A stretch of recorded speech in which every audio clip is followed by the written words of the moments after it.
Good morning my dear friends. இன்னைக்கு வந்து பியூட்டிஃபுல்லான பீனட் பிரியாணி ஹோம்மேட் எவ்வளோ ஈஸியாக பண்ணுறது, எவ்வளோ ஃபாஸ்ட்டாக பண்ணுறது, நிறைய டிப்ஸு எல்லாமே உங்களுக்கு இந்த வீடியோவில் இருக்குங்க. ப்ளீஸ் வீடியோவை ஸ்கிப் பண்ணாத பாருங்கள். அதுக்கு முன்னாடி ப்ளீஸ் நம்ம சேனலை கொஞ்சம் சப்ஸ்கிரைப் பண்ணிவிடுங்க. இதற்கு தேவையான பொருட்கள்: வெங்காயம், பெரிய வெங்காயம் 1 கப்பு, தக்காளி 1 கப்பு, புதினா 1 கப்பு, ஒரு 4-5 பச்சை மிளகாய் காரத்துக்கு. அது இல்லாத நம்ம பொடி போடுவோம், அதனால் இந்த பச்சை மிளகா போதுமானதுங்க. பச்சை வேர்க்கடலையை வாங்கி உரித்து எடுத்து வச்சுருக்கு. ஒரு 10 முந்திரி பருப்பு, 1 கப்பு தயிர். இதெல்லாம் நமக்கு இப்போ தேவைப்படுறதுங்க. அடுத்து தாளிக்கிறதுக்கு தேவைப்படுறது வந்து சீரகம், சோம்பு, பட்டை, கிராம்பு, ஏலக்காய், இஞ்சி, பூண்டு, பிரியாணி இலை. இந்த பிரியாணி இலையை தவிர மீதி எல்லாமே ஒன்றா போட்டு அரைக்கிறது தான் இந்த மெத்தடுங்க. குக்கர் வச்சுக்கோங்க, ஒரு 4 ஸ்பூன் எண்ணெய் விட்டுக்கோங்க, போதுமானது. அதில் பிரியாணி இலை மட்டும்தான் தாளிக்கிறதுக்கு போட்டிருக்குறோம், மீதி எல்லாம் அரைக்கிறதுக்கு எடுத்து வச்சுக்கிட்டோம்.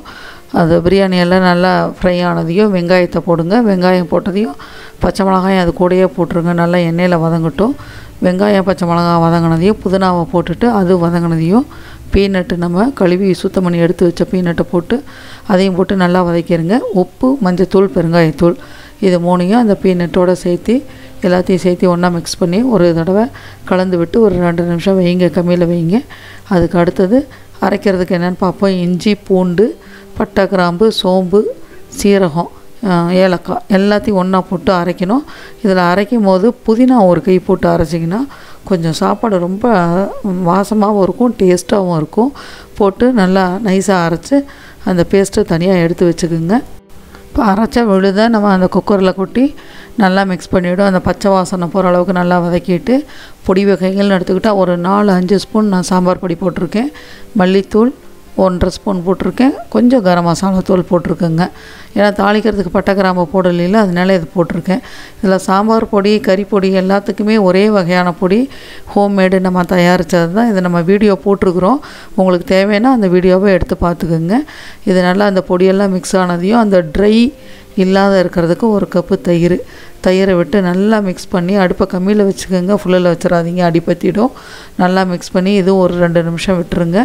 இது நல்லா மிக்ஸ் ஆனதுக்கு அப்புறம் தான் தக்காளி போடணுங்க.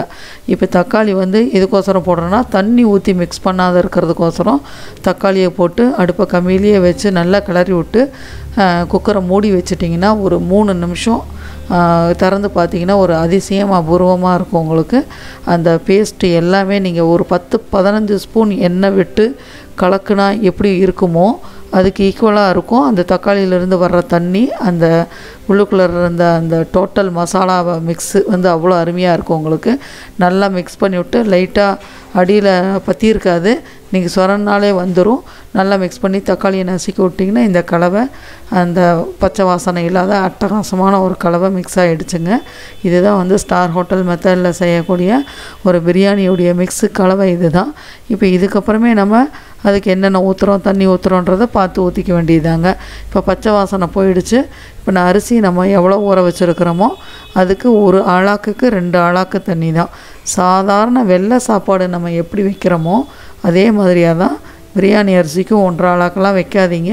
கரெக்டாக 2 ஆழாக்கு வச்சா சரியாக இருக்கும் உங்களுக்கு. 2 ஆழாக்கு தண்ணி விட்டு குக்கரை வந்து, ஏன்னா இந்த பீனட் வேகணும், அதனால் ஒரு 5 நிமிஷம் நல்லா கொதிக்க விட்டுருங்க. 5 நிமிஷத்தில் அது நல்லா வெந்து தண்ணியோடு சேர்ந்து மிக்ஸ் ஆகிருக்கும். வெயிட் எதுவும் போடக்கூடாது, தண்ணியோடு சேர்ந்து கொதி வந்தாலே போதுமானதுங்க. இதுக்கு நடுவில் ஒரு தவாவில் லைட்டாக வெண்ணெய் தடவி ஒரு 3 ப்ரெட்டு டோஸ்ட் பண்ணி கட் பண்ணி எடுத்து வச்சுக்கலாமே, நான் அது கொஞ்சம் போட்டிருக்குறேங்க.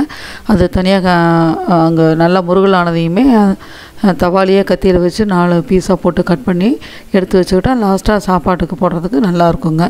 இப்போ குக்கரில் நல்லா தண்ணி கொதி வந்ததையும் பீனட்டு வெந்துருச்சு, அரிசி நம்ம போட்டுற வேண்டியதான்.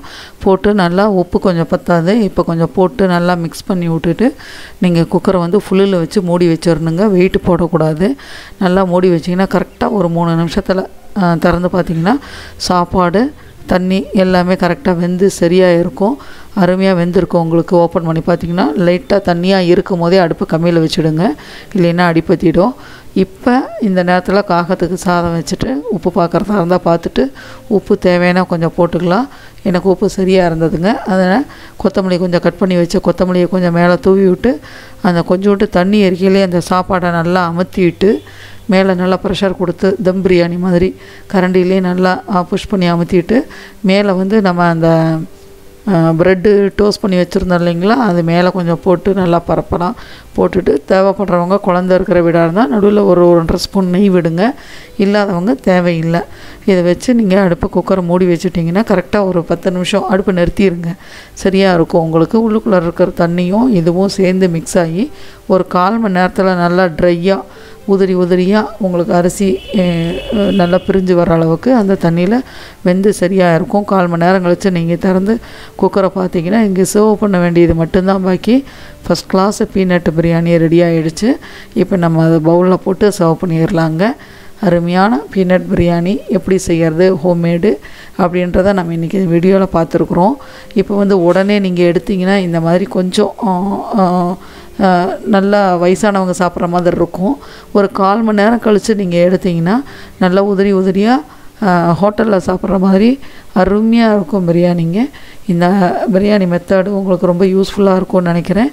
இது உங்களுக்கு பிடிச்சிருந்ததுன்னா வீடியோவை ப்ளீஸ் உங்களுடைய ஃப்ரெண்ட்ஸுக்கு ஷேர் பண்ணுங்கள், லைக் பண்ணுங்கள், நம்ம சேனலை சப்ஸ்கிரைப் பண்ண மறக்காதீங்க. தேங்க்யூ.